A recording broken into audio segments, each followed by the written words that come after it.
Gather your materials and follow along to make an easy piece of fall decor. For this project, you need a large papier-mâché letter, a foam brush, fall colored paint, faux leaves, and your glue gun. Start by painting the letter. Depending on your color choice, you may need to use more than one coat of paint.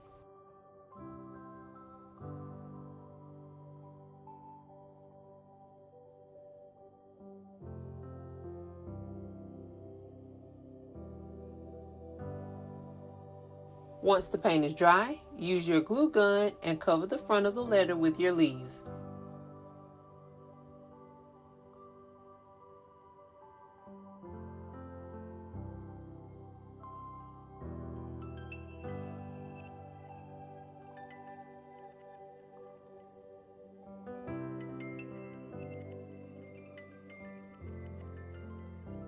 You can use command strips or add a small piece of ribbon or tulle to hang it on your door.